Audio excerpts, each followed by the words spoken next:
Voilà, bonjour à tous, je suis très heureux de vous recevoir aujourd'hui sur le blog, sur la page Facebook du site Comment créer une microcrèche. Je suis très heureux d'accueillir aujourd'hui Naïla. Merci pour la confiance accordée. Aujourd'hui, nous allons échanger sur 22 questions que vous avez préparées et sur lesquelles je tiens véritablement à vous féliciter devant tout le monde, puisque ces questions sont vraiment très percutantes et serviront un maximum à tous les porteurs de projets qui souhaitent créer une microcrèche aujourd'hui et pour les mois et les années à venir, je pense, parce que ces questions sont toujours présentes dans les têtes de chacun.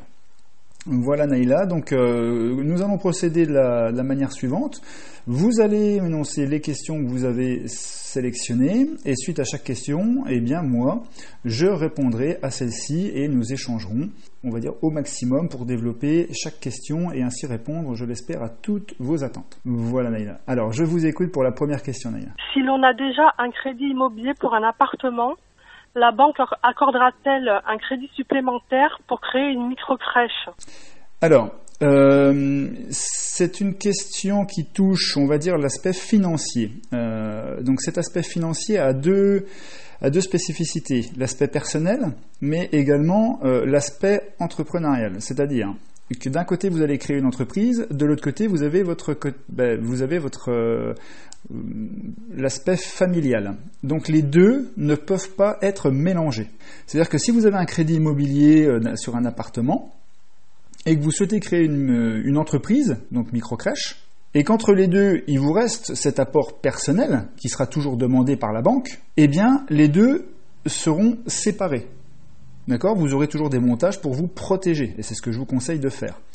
Donc effectivement, si vous avez un apport personnel que pour créer votre microcrèche, les banques vont vous dire oui, vous pouvez créer une entreprise et vous protégerez ainsi l'aspect familial, donc l'appartement que vous avez acheté et que vous n'avez pas fini de payer car vous avez encore un crédit dessus. C'est deux choses distinctes, deux choses différentes. Voilà, donc c'est possible puisque la banque va étudier forcément l'aspect personnel, mais étant donné que c'est une création d'entreprise et que vous avez l'apport personnel nécessaire pour créer cette entreprise et prendre entre guillemets des risques pour la créer, eh bien la banque normalement acceptera de créer l'entreprise sans mettre en péril vos biens personnels. Alors d'autres vous demanderont d'engager vos biens personnels pour, sous forme d'hypothèque, etc., pour rembourser le prêt en entreprise si jamais l'entreprise vient à couler. Mais ça sera à vous de voir avec les banques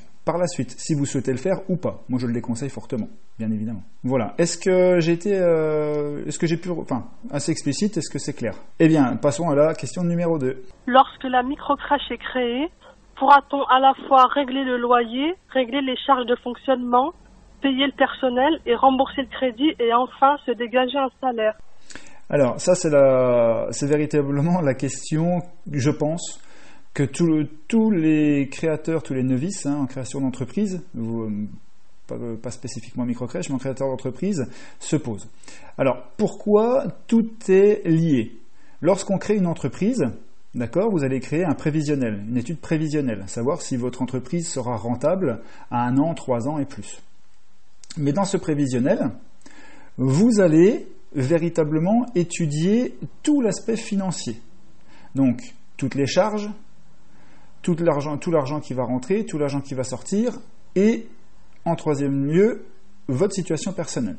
Donc, le but de créer une entreprise, c'est de faire rentrer de l'argent dans cette entreprise qui vous permettra de payer tout ce que vous venez de me citer, c'est-à-dire le loyer, les charges, le fonctionnement, le personnel, rembourser le crédit, d'accord ? Ça, c'est le but de l'entreprise. Et à la fin, une fois que vous avez tout payé, eh bien, il faut inclure également la notion de payer le dirigeant.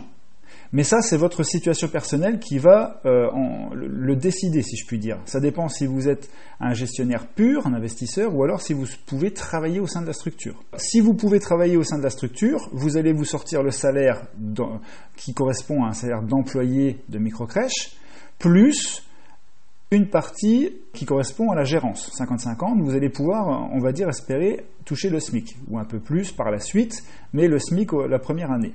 Par contre, Si vous n'êtes qu'investisseur gestionnaire de la structure, eh bien là, je le répète aujourd'hui, parce qu'il y en a encore qui se posent cette question, lorsqu'on est simple gestionnaire, soit nous travaillons encore à côté et nous gérons notre structure qui nous rapportera à peu près entre 500 et 800 euros par mois si on souhaite être rémunéré mensuellement parlant, ou alors, si on ne souhaite pas être rémunéré tous les mois et qu'on touche à la fin de l'année eh bien, ce qui reste pour l'entreprise, ce que l'entreprise a dégagé, en net, je parle. Alors, je ne vais pas rentrer dans les termes techniques parce que je vais noyer les gens.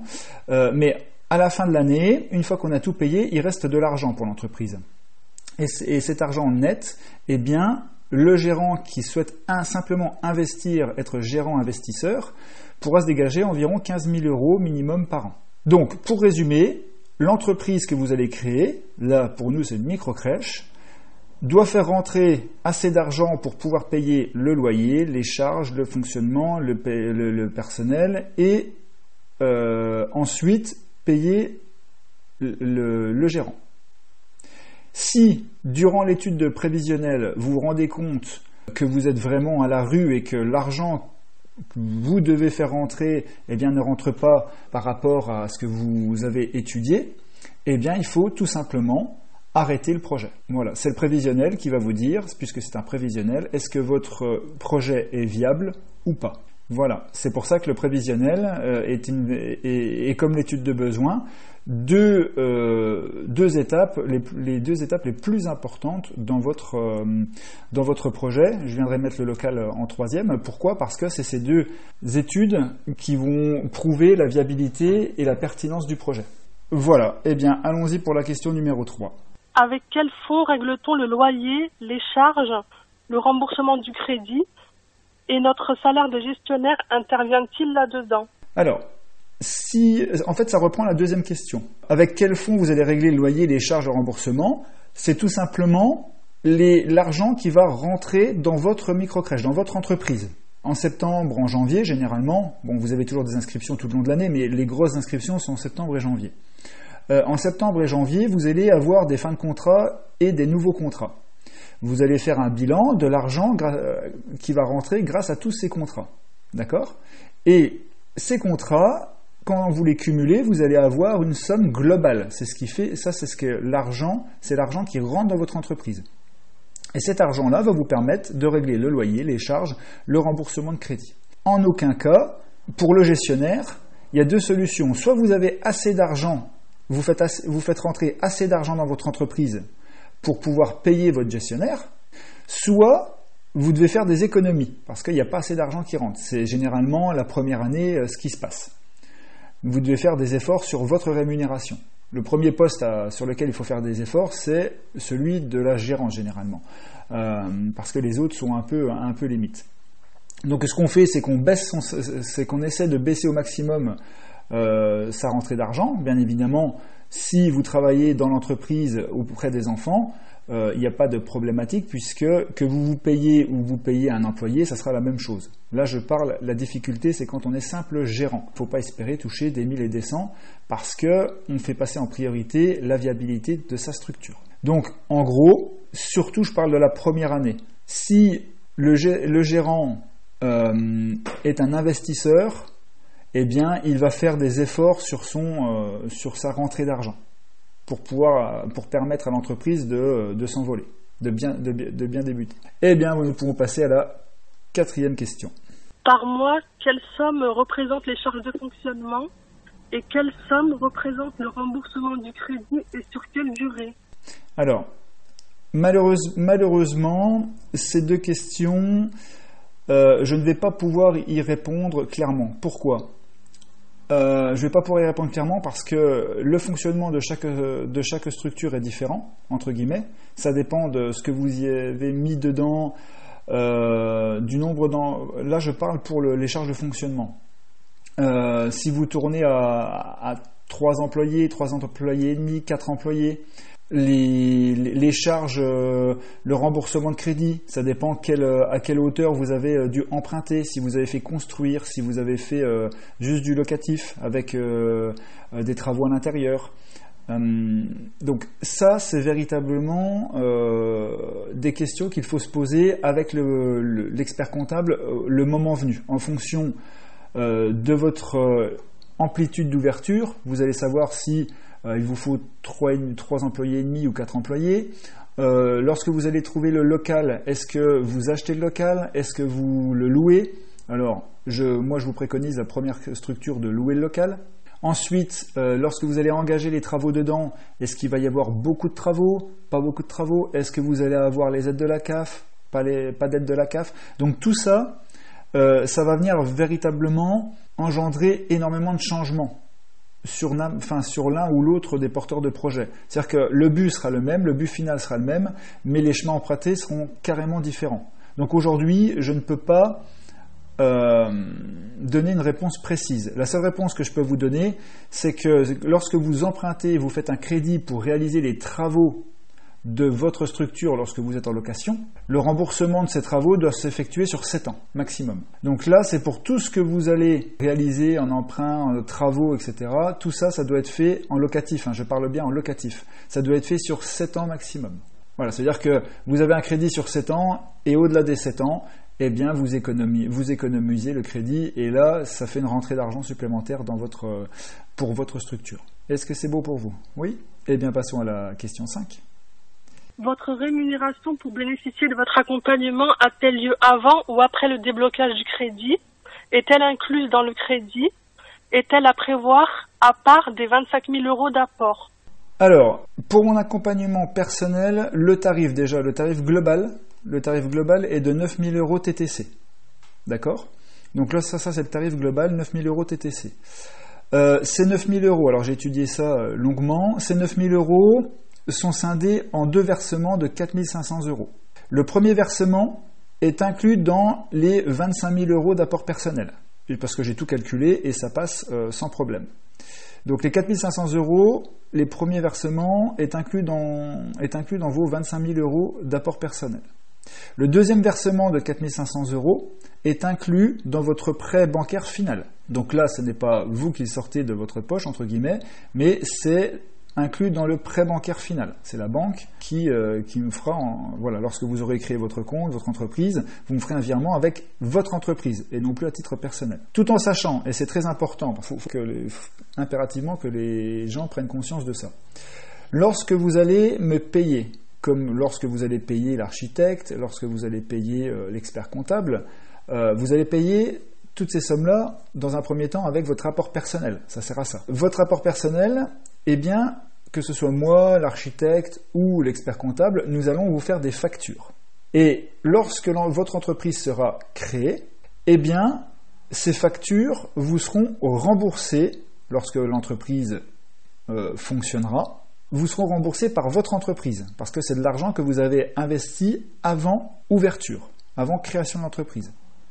Donc, en gros, ce n'est pas de l'argent perdu, c'est de l'argent que vous avez avancé à titre personnel pour créer votre entreprise. Mais votre entreprise, lorsque les fonds vont rentrer, vous remboursera en compte courant les sommes que vous avez avancées avant la création de votre entreprise. Donc, c'est quelque chose d'important à savoir parce que c'est un véritable investissement. Ce n'est pas de l'argent de perdu. Donc, tout ce que vous allez investir avant la création de votre entreprise vous le remboursera ultérieurement. Alors, c'est pour ça que quand je dis ça peut paraître des sommes un peu, on va dire, légèrement élevées. C'est peut-être légèrement élevé, mais quelque part, pour être bien accompagné, il vaut mieux payer et à la fin être remboursé lorsque ça aura abouti, lorsque ce sera une réussite. D'accord ? Beaucoup de personnes préfèrent se dire « Allez, j'économise 9 000 € sur un projet qui peut dépasser largement les 100 000 €, généralement, c'est environ 120 000 €. Donc on imagine que 9 000 €, c'est pas énorme pour être bien accompagné et surtout être pratiquement sûr, je touche du bois, de réussir. Les économies de bout de chandelle, c'est comme les personnes qui me disent « Moi, je vais économiser sur le tarif de l'expert comptable ». C'est des énormes erreurs, des erreurs très graves. On n'économise pas sur un accompagnement, on n'économise pas sur l'architecte, on n'économise pas sur l'expert comptable. On met en concurrence, on prend les moins chers avec les mêmes compétences, mais on n'économise pas directement. D'accord ? On s'entoure de professionnels et d'experts, c'est très important, pour ensuite être remboursé par son entreprise. Voilà. Est-ce que ça a été clair, Naïla ? Oui ? D'accord, très bien. Alors, nous pouvons passer à la question 6. Accompagnez-vous tout porteur de projet désireux de créer ou sélectionnez-vous les porteurs de projet avec qui travailler et si oui, comment ? Alors, effectivement, je sélectionne mes porteurs de projet. Je m'explique. Comme j'ai plusieurs activités, je privilégie, on va dire, le temps passé avec mes porteurs de projet. Donc, sur une année, je vais recruter que 6 à 8 personnes pour l'année. Généralement, les recrutements se font, au début c'était en janvier et en septembre, mais aujourd'hui je les réalise en fonction des personnes que j'accompagne et des réussites que j'ai. Pour vous donner un exemple, là il y a 2 personnes que j'ai accompagnées qui sont en fin de parcours, qui vont ouvrir, il y en a une qui a ouvert sa structure ou qui va l'ouvrir là, et la deuxième c'est pareil. Donc il y a 2 places qui vont se libérer. À ce moment-là, je vais remettre une sélection en place pour 2 personnes. Cette sélection, c'est pas compliqué. Il faut impérativement que les personnes aient réalisé ma formation. Pourquoi ? Pour que je puisse me faire une idée sur le dossier, sur la viabilité du projet. Être certain que si je les accompagne, qu'on ait le maximum de chances de réussite. C'est-à-dire que je ne fais pas signer un contrat et ensuite j'étudie le projet, c'est important. Une fois qu'on a fait le point sur tout lors de la formation, eh bien, j'offre l'opportunité à la personne de l'accompagner.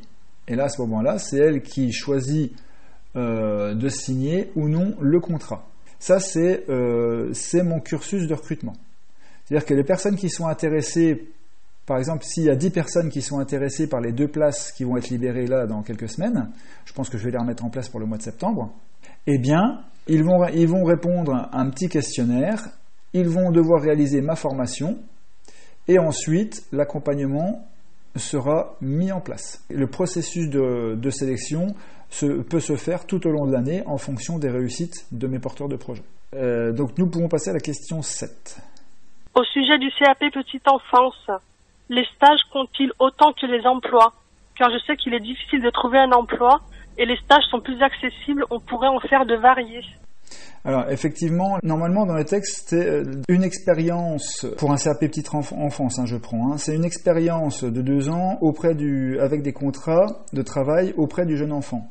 Donc les stages, etc., ça dépend en fait également de la PMI. Peuvent être pris en compte ou pas. Certaines PMI vont, parce que ça dépend aussi des régions. Il y a des régions où c'est beaucoup plus difficile de recruter que d'autres. Il y a des régions où juste ils vont vous faire une dérogation sur l'expérience professionnelle, c'est-à-dire que le CAP sera suffisant et vous pourrez travailler auprès des enfants parce que la PMI vous aura fait une dérogation. Et d'autres régions où là ils vont vous obliger à avoir le CAP et 2 ans de contrat de travail. Aujourd'hui, malheureusement, je ne peux pas vous donner une réponse précise parce que ça dépendra exclusivement de la région où vous souhaitez créer et de la manière d'agir de la PMI. S'il y a beaucoup de difficultés à recruter, la PMI va être plus large. Il va y avoir des dérogations de mise en place. S'il y a des facilités au recrutement, la PMI va pouvoir, on va dire, alourdir un peu et appliquer les textes. Ok, donc là, je pense avoir répondu à la question. Oui, c'est bon ? D'accord. Très bien. Eh bien, passons à la question 8 alors. Quel organisme conseillez-vous pour passer le CAP Petite Enfance et pour quel tarif ? Alors, moi, je préconise toujours le CNED. Je préconise. Alors après, voilà, là, c'est un avis personnel. Moi, je préconise le CNED. Parce que c'est à distance. Donc moi, pourquoi je préconise, c'est très simple, c'est parce que c'est fait à distance de chez vous et à votre rythme. Donc c'est quand même beaucoup plus agréable. Au niveau du tarif, la meilleure réponse que je puisse vous donner aujourd'hui, donc pour moi, c'est de passer par le CNED. Là, si vous prenez une statistique, il y a 91% des inscrits qui ont suivi la formation en 2016 qui l'ont eu, le CAP Petite Enfance, d'accord ? Enfin, c'est CAP Accompagnement Éducatif Petite Enfance pour adultes. Donc ils ont un très bon taux de réussite, et à partir de là, c'est à votre rythme, c'est de chez vous. Donc maintenant, pour les tarifs, je vous demanderai tout simplement d'aller sur le site du CNED et de faire une demande directe pour connaître le tarif. Voilà, je suis désolé, je les ai pas en tête. Alors, nous pouvons passer à la question suivante. Lors d'une rupture conventionnelle avec son employeur, peut-on se servir de nos droits au chômage, donc débloquer le capital, pour constituer tout ou partie de notre apport de 25 000 euros. Avez-vous déjà eu ce cas dans vos porteurs de projet ? Ça, c'est véritablement une question extrêmement pertinente. Il n'y a pas beaucoup de personnes qui ont ce réflexe, cette gymnastique, de se dire que grâce au droit chômage, on peut éventuellement créer une entreprise. Effectivement, c'est vrai, d'accord ? Et ça, il faut vraiment que les porteurs de projets qui souhaitent se lancer et qui sont au chômage, qui viennent d'être mis au chômage, eh bien, l'intègre parce que c'est très important. J'ai beaucoup de porteurs de projets qui ont suivi ce cursus, que j'ai conseillé et qui ont réussi. Alors, ça consiste en quoi ? Déjà, lorsqu'on arrive chez Pôle emploi, c'est d'aller voir un conseiller, de faire une étude de situation, et à partir de là, de leur dire immédiatement, parce que vous serez renseigné avant quand même, que vous souhaitez créer une entreprise qui est une entreprise micro-crèche. À partir de ce moment-là, vous allez rentrer dans un cycle de créateur d'entreprise, donc vous allez pouvoir prétendre à des formations, etc. Ça sera à voir avec votre conseiller. Et si vous avez, on va dire, un peu ou pas d'apport personnel, eh bien le capital global de vos droits chez Pôle emploi vont pouvoir, pour une partie, être utilisés à la création de votre entreprise. En gros, je m'explique. Quand vous commencez chez Pôle emploi, vous avez le droit, généralement, à 2 ans de chômage. Eh bien, vous avez le droit de demander, pour la création d'une entreprise à Pôle emploi, de vous débloquer 45% de cette somme globale. Cette somme globale va vous servir d'apport personnel. En plus de cela, vous allez pouvoir demander des autres aides à taux zéro parce que vous êtes demandeur d'emploi. Voilà, il y aura des autres aides. Mais en tout état de cause, les 45% de votre solde global pourront être utilisés pour créer votre entreprise. Et les 55% restants de votre solde global, eh bien, vous seront assignés comme rémunération le temps de créer l'entreprise et la première année de votre création. La première année de votre création, vous allez pouvoir vous mettre en gérant non rémunéré. Et là, Pôle emploi va pouvoir continuer à vous rémunérer. Donc c'est très important, stratégiquement parlant. Pour vous comme pour votre entreprise, vous allez pouvoir passer une première année, on va dire, sereinement. Pourquoi ? Parce que ce sera Pôle emploi qui continuera à vous payer la première année, puisque vous serez gérant non rémunéré. C'est très important. Il y a trois types de personnes. Il y a les investisseurs qui ont de l'argent, donc là c'est plus facile. Il y a, on va dire, les personnes qui sont diplômées en petite enfance et qui ont touché une somme d'argent ou qui ont économisé pendant plusieurs années et qui peuvent se permettre aujourd'hui de créer leur structure. Et la troisième catégorie, c'est les personnes qui viennent malheureusement de perdre leur emploi et qui arrivent chez Pôle emploi. Et à partir de là, c'est véritablement une bouffée d'oxygène parce que c'est une solution qui est mise à leur disposition pour créer, entre guillemets, le rêve de beaucoup de porteurs de projets, bien évidemment. À titre personnel, j'ai déjà accompagné peut-être une dizaine de porteurs de projets qui ont été dans cette situation précise. C'est un des premiers leviers qui permet la création de micro-crèches aujourd'hui pour les personnes qui n'ont pas forcément d'apport et qui se retrouvent, au chômage du jour au lendemain. En fait, vous n'avez pas besoin d'apport au démarrage, puisque les 45% qui vont vous débloquer, c'est 45% de la somme totale de vos droits au chômage. Donc vous imaginez, vous prenez le salaire, en gros, je ne vais pas rentrer dans les détails, mais vous prenez le salaire avant perte d'emploi, vous le multipliez par 2 ans et vous prenez 45%.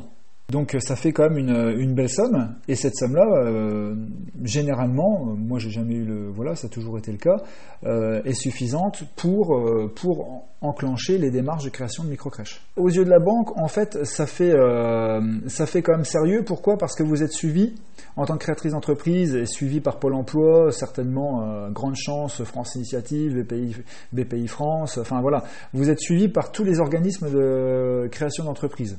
Donc les banques, ils aiment bien ça. Pourquoi ? Parce que vous êtes, entre guillemets, couverte par ces entreprises. Que conseillez-vous à une personne qui dispose de l'apport personnel, mais qui est en plus pris en charge par Pôle emploi ? Alors, ça c'est une très bonne question. C'est quelque chose que je n'ai pas précisé. Il faut véritablement avoir conscience d'une chose extrêmement importante. C'est quoi ? Ça veut dire que lorsque vous utilisez 45% de vos droits chômage dans la globalité, c'est une somme que vous risquez de perdre. Donc, c'est une somme et c'est là où c'est délicat, c'est une somme où il vous faut être certain ou certaine que votre vie familiale puissiez vous permettre de perdre cette somme et de ne pas avoir cette rentrée d'argent mensuellement parlant. Donc, dans votre cas, moi, je vous conseillerais d'utiliser votre apport personnel, mais de garder quand même le droit au chômage en termes d'équilibre familial et d'équilibre financier. Par contre, lorsque vous ouvrez votre structure, vous vous mettez en gérant non rémunéré, mais ça après c'est un bilan qu'il faut faire avec votre conseiller. Vous vous mettez, si vous avez encore droit à quelque chose lorsque votre structure est créée, eh bien vous pouvez, je pense, demander à être mise gérante non salariée pour pouvoir continuer le temps de toucher tous vos droits. Donc, lorsque il vous reste encore des droits et que votre structure est ouverte, vous pouvez continuer à être gérante non rémunérée, et là c'est Pôle emploi qui vous rémunère jusqu'au dernier centime de vos droits. Voilà, en gros c'est ça. J'ai compris qu'il est difficile de se dégager un salaire de gestionnaire, mais comment arrive-t-on à ouvrir une deuxième microcrèche puis une troisième?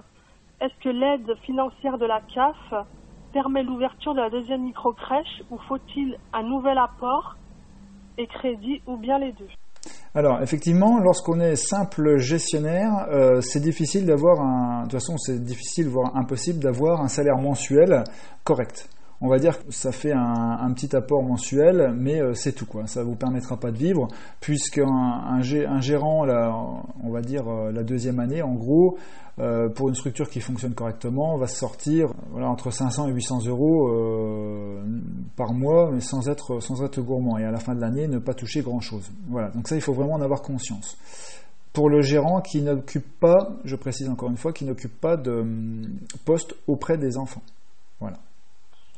Ensuite, donc pour créer la deuxième ou la troisième structure, effectivement, on va privilégier les territoires où les aides de la CAF sont présentes. Les aides de la CAF sont présentes, pourquoi ? Parce que les banques, il faut toujours réfléchir au niveau des banques en termes de couverture. Plus vous allez avoir de couverture pour les banques, et plus elles vont vous suivre facilement.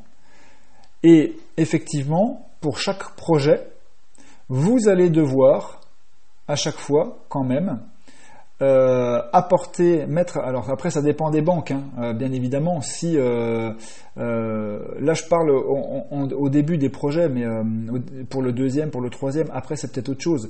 Mais pour chaque projet, les banques vont vous demander quand même d'apporter un minimum pour créer les structures, et de réaliser obligatoirement un nouveau crédit pour pouvoir créer vos structures. Parce que vous, à titre personnel, ou votre entreprise, n'aura pas assez de liquidité pour entreprendre tous ces travaux seul. Vous allez être obligé de toute manière de faire appel à un second crédit. Donc à partir du moment où vous faites appel à une aide financière auprès des banques, eh bien le cursus va se remettre en place. Vous allez devoir prouver que après les banques vont pouvoir s'appuyer sur les bilans de votre première structure. Si c'est positif, ils vont forcément vous prêter plus facilement. D'accord ? C'est la première où c'est délicat. Après la deuxième, alors bien évidemment, si la première structure fonctionne correctement, eh bien la deuxième, la troisième sera plus facile à mettre en place au niveau du financement, parce que les banques ont des preuves que ça fonctionne, ont des bilans, et à partir de là, eh bien, peuvent vous prêter plus facilement l'argent. Mais vous devrez tout de même apporter un nouvel apport, ou alors si la banque est généreuse en fonction de vos bilans, eh bien vous prêtera la globalité de l'argent. Mais ça, c'est véritablement, on va dire, la banque avec qui vous traitez, qui vous fera plus ou moins confiance et qui vous demandera plus ou moins de choses à mettre en place en fait. Ils peuvent vous demander un apport identique au premier, s'ils n'ont pas, même avec les bilans, s'ils n'ont pas effectivement confiance véritablement en vous encore, ou alors ils peuvent faire baisser cet apport, parce qu'ils prennent confiance, ou alors, pour certaines, étant donné que votre structure fonctionne et qu'ils ont des garanties en cas de problème, ils peuvent vous demander très peu d'apport. L'aide financière de la CAF représenterait quelle somme? Puis pourquoi la CAF attribue-t-elle cette aide à certains et pas à d'autres? Comment l'obtenir? Y a-t-il des critères? Alors, l'aide de la CAF, comme vous le savez, depuis le début de l'année, il y a une nouvelle COG qui vient de sortir. La COG, pour ceux qui ne savent pas, c'est la Convention d'objectifs et de gestion, CAF, d'accord ? Et le nouveau plan s'étale de 2018 à 2022. Nous, ce qui nous intéresse dans cette COG, c'est le nouveau plan d'investissement qui a été mis en place par la CAF pour l'accueil des jeunes enfants. Donc c'est ce qu'on appelle chez nous en gros la PIAGE. La PIAGE, c'est le nouveau plan d'investissement pour l'accueil des jeunes enfants. C'est ce qui remplace l'ancien plan, le PPICC. Donc depuis 2019, la CAF, pour aider les porteurs de projets, se calque sur ce nouveau plan d'investissement. Et pour aider les porteurs de projets, la CAF a un tableau et il vous faut rentrer dans les conditions stipulées dans ce tableau. Donc pour les microcrèches par exemple, il y a 3 conditions en gros. Soit c'est un appel d'offres et vous répondez à un appel d'offres de la mairie. Bon, ça c'est beaucoup plus difficile parce que généralement c'est les grosses entreprises qui vont obtenir cet appel d'offres. Les mairies vont plutôt se retrouver se tourner vers les grosses entreprises. Donc ça c'est une application, mais nous petits porteurs de projets, on n'arrivera pas à décrocher généralement de contrats. Ensuite, ce qui nous appartient, donc ce qui nous touche le plus précisément, c'est de remplir des conditions d'implantation. Alors, il faut être implanté sur un territoire dont le taux de couverture global est inférieur à 58%. Ça, c'est important. Les conditions, c'est celle-ci. Il faut que le taux de couverture global en mode de garde est inférieur à 58% et que le potentiel financier par habitant est inférieur à 900 €. Ça, c'est sûr que là, je parle un peu chinois, parce que lorsque je vous dis taux de couverture en mode d'accueil global inférieur à 58% et le potentiel financier par habitant inférieur à 900 €, donc je vous parle un peu chinois, mais lorsque vous reprenez la PIAGE, alors pour trouver la PIAGE, vous allez sur Internet, vous tapez PIAGE 2018-2022 et vous allez la voir. Dans cette PIAGE, vous avez les liens directs pour trouver le taux de couverture en mode accueil global par commune et le potentiel financier par habitant par commune. Donc, si vous faites des recherches cohérentes, vous allez déjà pouvoir savoir si vous rentrez aux yeux de la CAF dans ce potentiel. Si vous remplissez déjà ces 2 premières conditions. Et si vous remplissez ces 2 premières conditions, eh bien vous avez de fortes chances de pouvoir prétendre aux aides de la CAF. Donc en gros, je récapitule. Vous allez sur Internet, vous téléchargez la nouvelle PIAGE 2028-2022. Donc pour rappel, la PIAGE 2018-2022. Donc la nouvelle PIAGE, c'est le plan d'investissement pour l'accueil des jeunes enfants. Une fois que vous avez téléchargé cette PIAGE, vous allez descendre et vous allez arriver sur les équipements éligibles. Et vous allez voir dans le petit tableau, vous avez la partie microcrèche page. Et dans ce petit tableau microcrèche page, il vous indique les points suivants. Je vais vous le lire, comme ça sera plus rapide. Accueillir uniquement des enfants pour lesquels les parents perçoivent la CMG, structure. Donc ça, c'est l'aide de la CAF pour les parents. Appliquer une tarification modulée en fonction de leurs ressources. Et ensuite, remplir les conditions d'implantation. Soit être implanté sur un territoire dont le taux de couverture en mode d'accueil est inférieur à 58% et dont le potentiel financier par habitant est inférieur à 900 euros. Donc ça, c'est ce que je viens de vous expliquer. Et vous avez les liens dans la piage pour aller vérifier si la commune que vous avez sélectionnée répond à ce taux de couverture et à ce potentiel financier. Ou alors, soit être implanté sur un territoire ciblé dans un appel à projet engagé par la CAF. Voilà. Donc voilà les conditions. Alors c'est très restrictif, mais si vous entrez dans ces conditions, vous avez le droit à pas mal d'aides. Donc effectivement, dans la piage, suite à ces conditions, il vous explique les nouvelles aides, comment elles sont réparties, à quelle hauteur vous avez le droit, quelles aides, etc. Logiquement, je suis un mauvais exemple parce que j'ai créé mes 2 premières structures sans les aides de la CAF. Pourquoi ? C'est parce que je n'ai pas voulu, c'est parce que en Meurthe-et-Moselle, la CAF n'aide pas à la création de microcrèches. Voilà, donc ils aident sur d'autres choses, mais ils n'aident pas à la création de microcrèches. Donc moi, j'ai fait 100. Par contre, il est évident que pour mes prochaines structures, je vais essayer de cibler des territoires qui ont le droit à ces aides, parce que c'est quand même beaucoup plus facile de créer avec les aides que sans les aides. Enfin voilà, les banques vont suivre plus facilement un projet pour lequel l'État subventionne, et c'est pas des petites aides, donc voilà, les sommes sont quand même élevées. Donc à partir de là, les banques vont suivre plus facilement, et il ne faut pas se passer, je pense, lorsqu'on peut l'avoir, d'une aide aussi importante financièrement parlant. Est-il possible de vivre d'une seule microcrèche ? Alors, ça rejoint ce que j'ai dit à plusieurs reprises. Est-ce qu'il est possible de vivre d'une microcrèche ? Oui, d'une seule microcrèche, si vous avez un diplôme petite enfance avec l'expérience requise ou dérogation de la PMI, et que vous êtes en mesure de travailler auprès des enfants et en même temps gérante. Ce qui vous permet de toucher, on va dire, la première année le SMIC. Après, vous pourrez évoluer un petit peu plus. Mais au moins de vivre au minimum avec le SMIC, vous pouvez, si vous occupez un poste auprès des enfants et en même temps à la gérance. Maintenant, si vous me dites « je veux vivre d'une microcrèche en étant juste gérant », eh bien je vous dis ce n'est pas possible, parce qu'en poste de gérant simple, vous allez vous sortir mensuellement parlant, et encore pas forcément la première année, entre 500 et 800 euros par mois, ce qui n'est pas aujourd'hui pensable pour vivre correctement. Quel est le rôle du gestionnaire de microcrèche, ses tâches types, ses fonctions précises ? Alors, c'est pareil, tout dépendra du gestionnaire que vous êtes.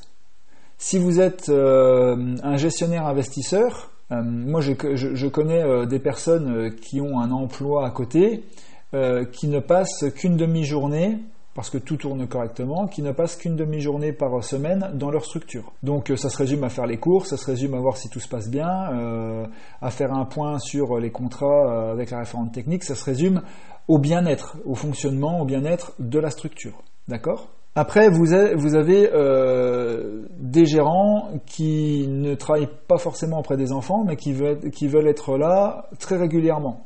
Donc là, ils vont s'impliquer un peu plus, c'est-à-dire qu'ils vont s'occuper de tout ce qui touche à facturation, signature des contrats, éventuellement planning des employés avec la référente technique, voilà, tout ce qui est tâches administratives, commandes, gestion des repas, tout ce qui ne touche pas directement aux enfants, on peut se le permettre en tant que gérant, en relation bien évidemment avec votre référente technique. Et puis après, bien évidemment, il y a le gérant qui travaille également auprès des enfants. Eh bien là c'est la totale. Il faut qu'il s'occupe de mettre en place, d'avoir déjà une bonne relation avec sa référente technique, parce qu'à un moment donné, il ne faut pas oublier que vous êtes la patronne. Donc vous allez être auprès des enfants sous la responsabilité de la référente technique, et de l'autre côté, vous allez être gérante et vous allez avoir la responsabilité de la référente technique. Vous voyez ce que je veux dire ? Donc c'est un positionnement qui est délicat, qu'il faut mettre en place, et surtout ne pas se tromper sur le recrutement. Alors, c'est facile à dire, c'est pas facile à faire bien évidemment, de votre référente technique, parce que ça sera véritablement votre bras droit et le pivot du bon fonctionnement de votre structure. D'accord ? Qu'il s'agisse d'un local ou d'une maison, le bail est-il commercial ? De quelle durée en général? Alors, effectivement, pour une microcrèche, lorsque vous allez parler de locatif, vous allez engager un bail commercial, toujours. D'accord? Parce que ça reste du commerce. C'est une vente de prestations. Voilà, donc c'est du commercial. Quelle durée? Alors, la base, c'est 369. C'est un bail commercial en 369. Ça veut dire que vous allez pouvoir le résilier au bout de 3 ans, 6 ans, 9 ans, et c'est renouvelable. Par contre, certains propriétaires, étant donné que, voilà, ici il y a plusieurs postulants, vont pouvoir vous demander de signer directement, éventuellement, le bail en 6-9 ou en 9 tout court. Alors, qu'est-ce que ça engendre? Ça veut dire que si vous avez le moindre problème et que votre structure ne fonctionne pas, vous êtes redevable. Alors, si vous signez le contrat en 3-6-9, vous êtes redevable de 3 ans minimum de loyer. Si vous signez un contrat, si vous signez un bail en 6-9, vous êtes redevable obligatoirement de 6 ans de loyer. Donc c'est quand même pas négligeable. Alors il faut vraiment bien faire attention à ça. Lorsqu'on s'engage sur un bail, on essaie de s'engager sur du 3-6-9 et pas directement comme des fois les propriétaires l'exigent en 6-9 parce que les risques sont plus grands.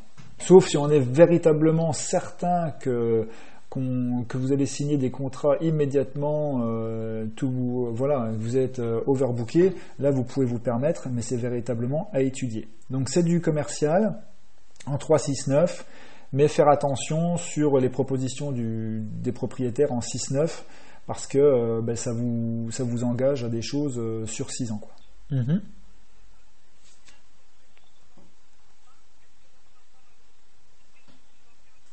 Je ne vais pas rentrer dans les détails parce que ça serait trop compliqué, mais malheureusement, en gros, parce que bon, il y a certains leviers, mais ça après, c'est les experts comptables pour vous protéger un minimum qui vous le diront.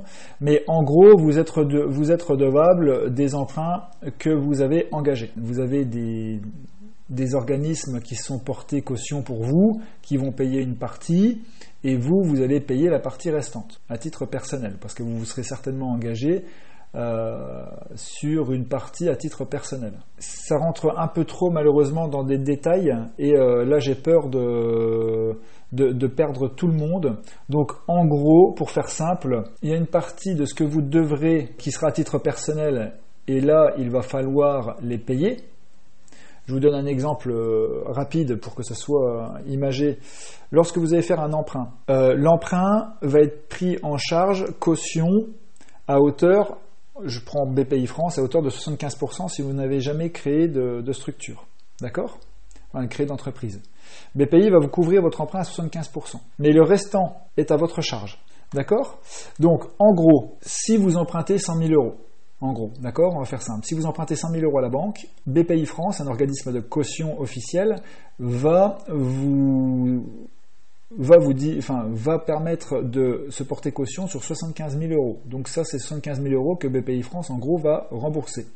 Mais 25 000 euros va rester à votre charge. Donc, vous devrez vous devrez trouver un arrangement avec votre banque pour dire, moi, je m'engage à rembourser 25 000 euros, je referai un emprunt ou je fais un montage financier pour rembourser tant par mois et vous remboursez les 25 000 euros.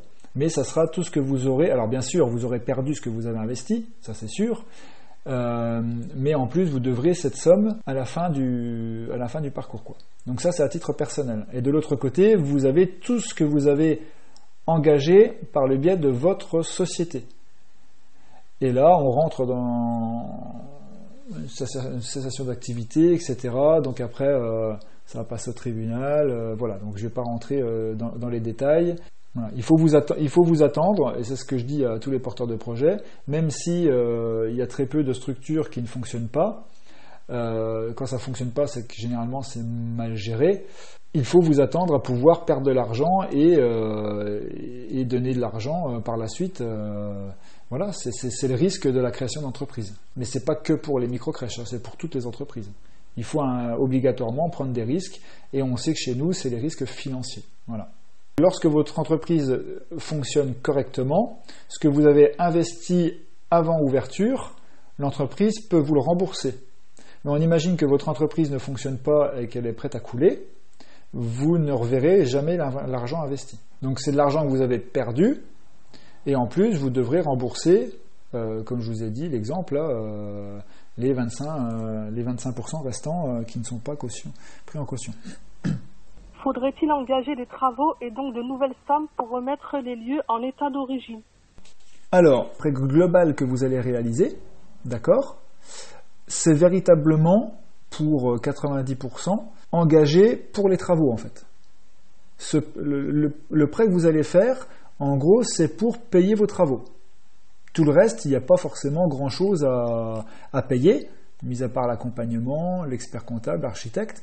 Mais le gros du prêt que vous allez faire, c'est véritablement pour payer vos travaux. Vous devez faire le prêt pour payer vos travaux.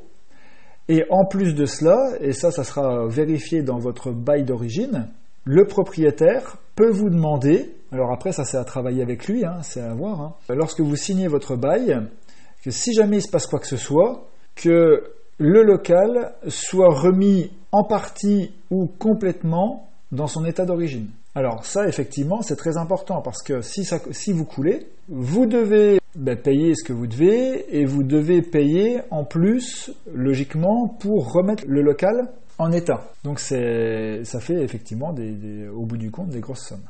Bon, après je noircis le tableau parce que je dois vous avertir, forcément. Mais aujourd'hui, je vous dis sincèrement, je touche du bois, il y a très peu de microcrèches qui ne fonctionnent pas, sinon il n'y aurait pas autant d'investisseurs. Et franchement, il faut de toute manière, quand on crée une entreprise, que ce soit dans le bâtiment, dans n'importe quelle situation, vous devez investir de l'argent et risquer cet argent, obligatoirement. Donc ça n'est pas que pour les microcrèches. En plus de ça, il y a des secteurs où c'est risqué parce qu'on n'a pas de recul sur l'activité. Aujourd'hui, les microcrèches, ça fait 10 ans d'activité, ça fait 10 ans que c'est en pleine explosion. C'est viable, c'est avéré, c'est un secteur porteur. Donc si la personne hésite aujourd'hui à investir dans une création de microcrèche, je vais vous dire sincèrement, elle ne peut pas investir dans un autre secteur. C'est pas possible. Un bail commercial peut-il être rompu prématurément pour cette cause? Alors, je vous dis sincèrement, j'ai jamais eu je n'ai pas connaissance d'une telle situation. Pourquoi? Lorsqu'un propriétaire met un bien à louer, ce bien à louer, c'est pour que lui gagne de l'argent, on va dire, à moyen ou long terme. Une fois qu'une microcrèche est installée dans un local, que ce soit n'importe qui à la tête en tant que propriétaire, le loyer rentrera tout le temps. Ça veut dire que je me mets à la place du propriétaire, que ce soit n'importe qui. Pour moi, on ne peut pas résilier un bail pour une microcrèche. C'est impossible.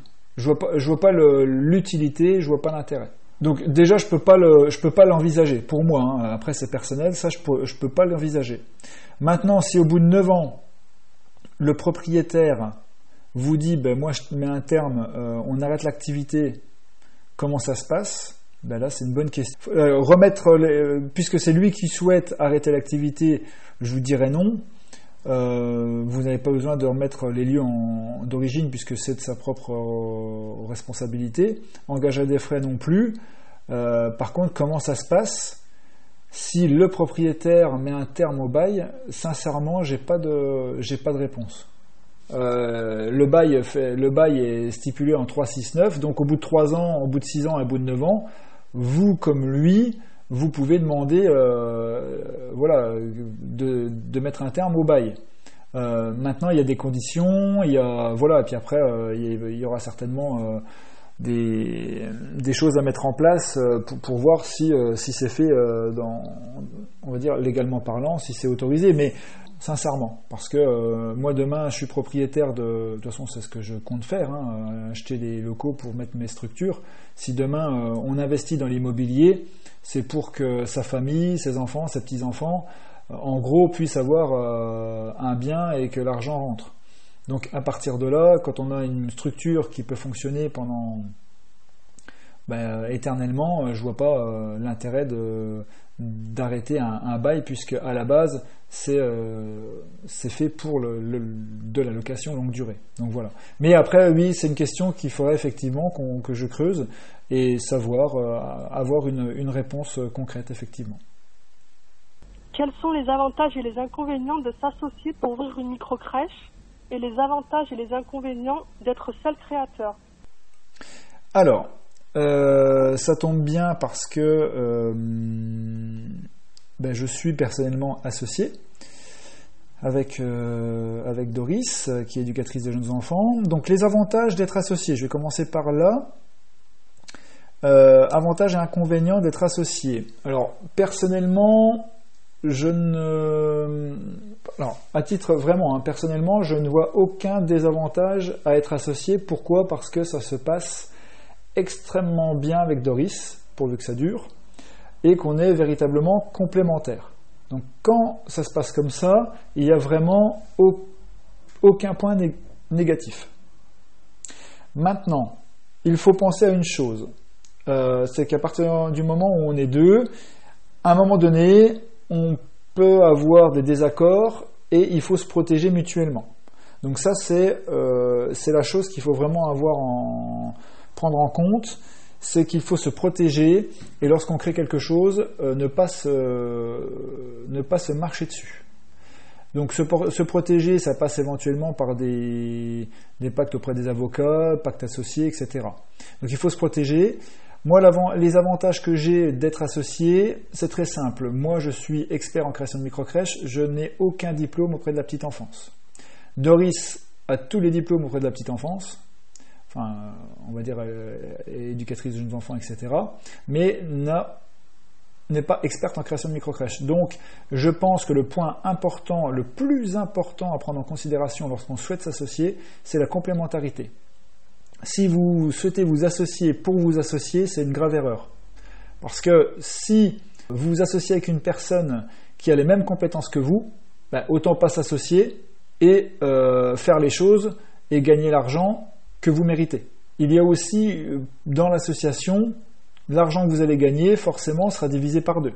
Donc ça, c'est un choix également à réaliser. Moi, ça ne me dérange pas parce que, justement, nous sommes complémentaires. Donc, ce que Doris gagne, de toute manière, ou ce que je gagne, l'un et l'autre, nous n'aurions pas pu le gagner autrement. Maintenant, si vous vous associez à quelqu'un pour faire le même travail, parce que j'ai déjà eu la question, j'ai déjà eu des porteuses de projets qui m'ont demandé est-ce que ça valait le coup, etc.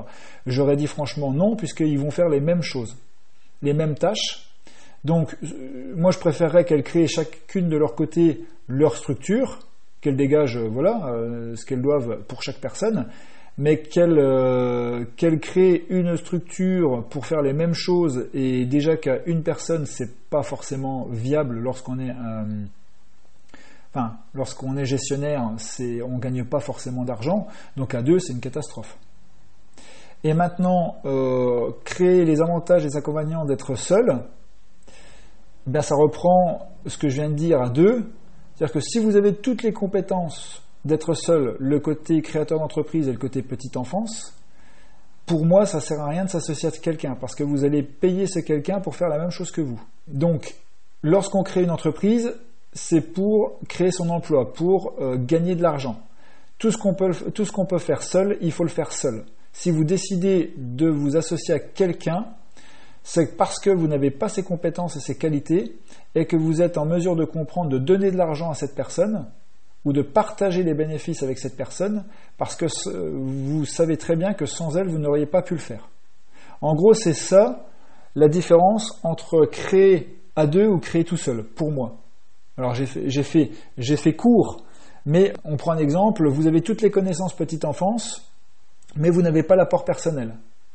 Vous avez besoin de cet apport personnel. De l'autre côté, vous avez une personne qui vous dit « Moi, j'ai 40 000 € à investir, mais par contre, j'ai pas de connaissances petite enfance. » Eh bien là, l'étude pour s'associer à cette personne doit être faite. Parce que l'une sans l'autre, vous ne pouvez pas créer votre structure. Par contre, l'une avec l'autre, vous allez la créer.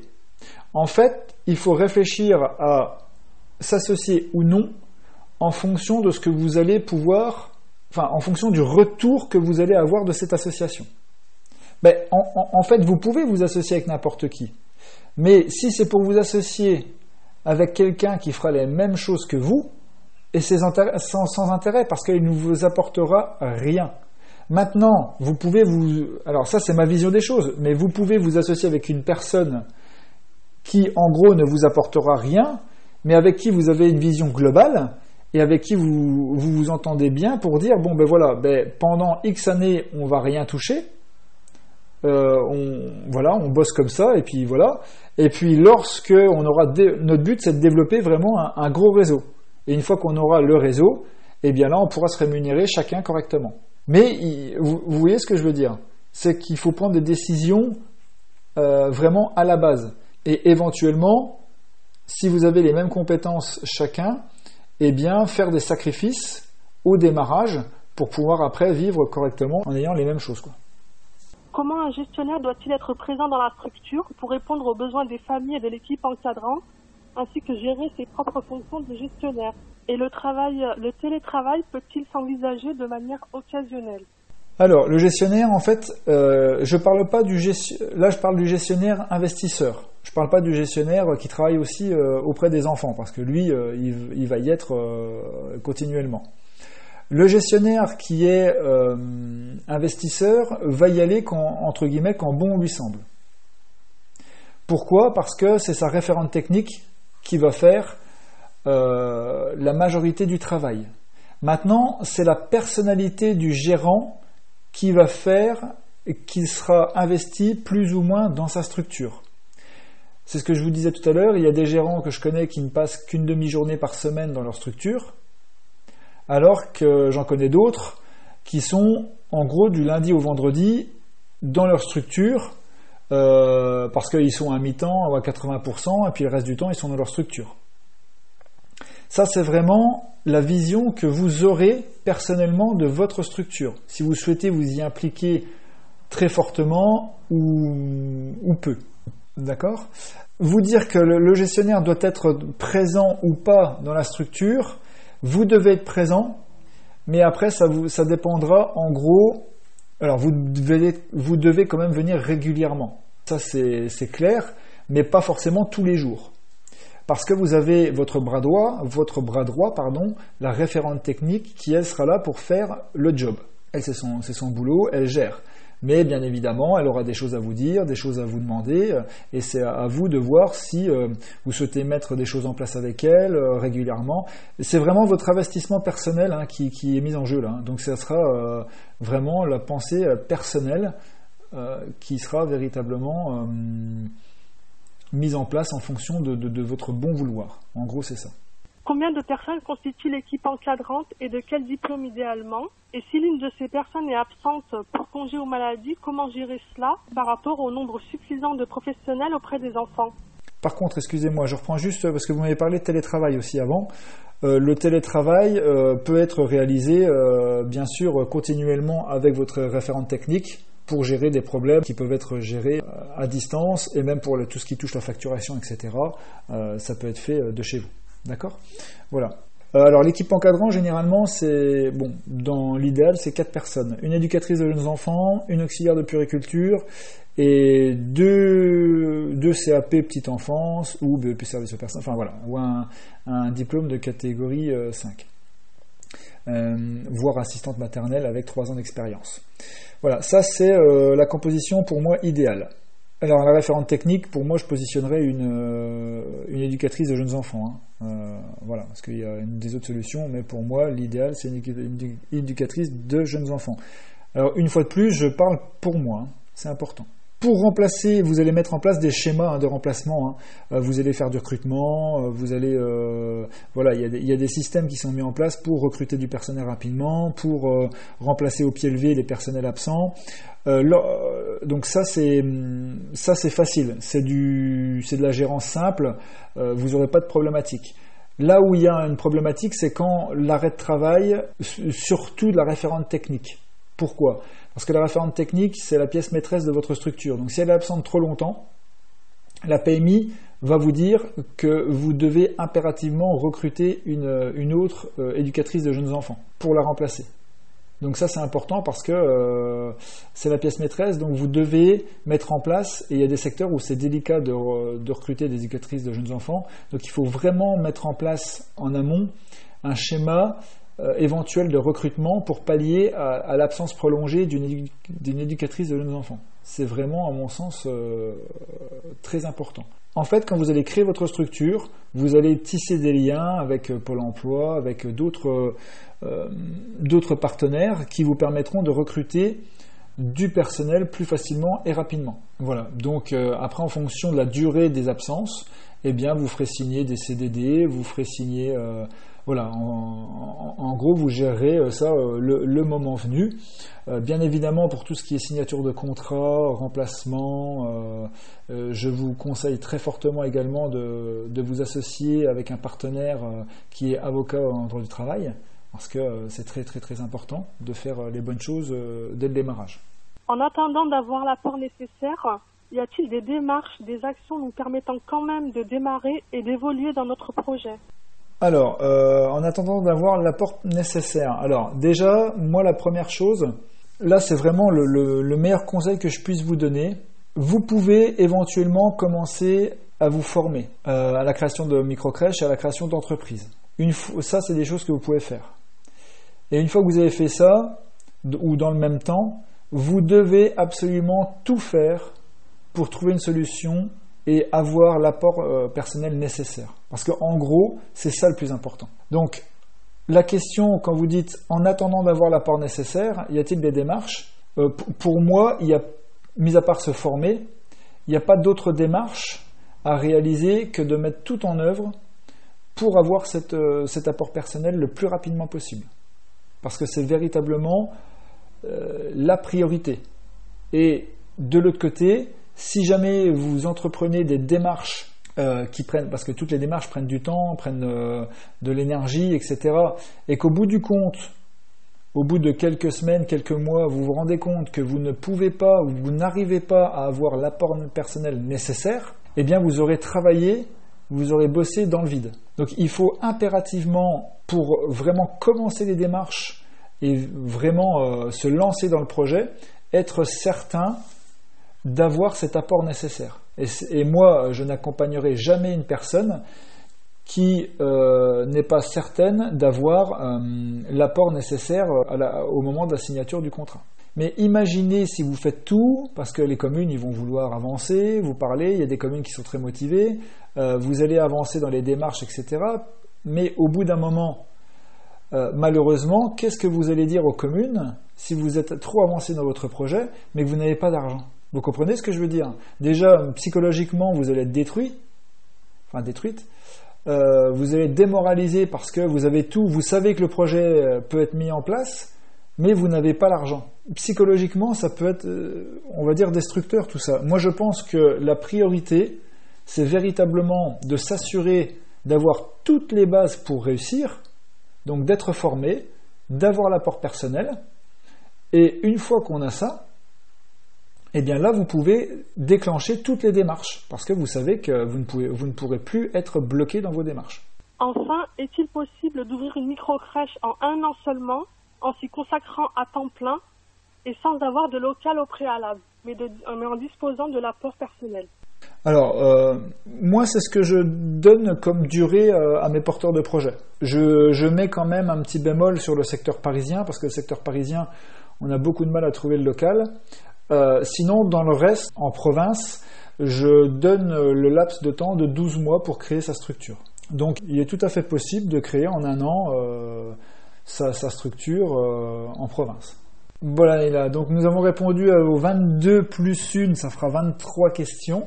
Qu'est-ce que vous avez pensé, pour résumer, de cet entretien, Naïla ? Et avec toutes ces informations, quelle est votre vision aujourd'hui de votre futur pour votre projet ? Voilà, donc Johan, je vous remercie énormément pour cet entretien. J'ai obtenu des réponses très très précises. Je trouve que c'est un entretien qui est très constructif. Et je sais que c'est un projet qui va être difficile, mais je suis toujours autant motivée. Et je suis très très contente de ma démarche auprès de vous. Et je vous remercie infiniment. D'accord. Bon, et ben moi j'en suis super content parce que c'est toujours un véritable plaisir de pouvoir échanger avec des porteurs de projets qui me font confiance. J'espère que je compte de toute façon remettre en place ce type d'échange et de partage avec d'autres porteurs de projets ou vous-même, Nila, ultérieurement.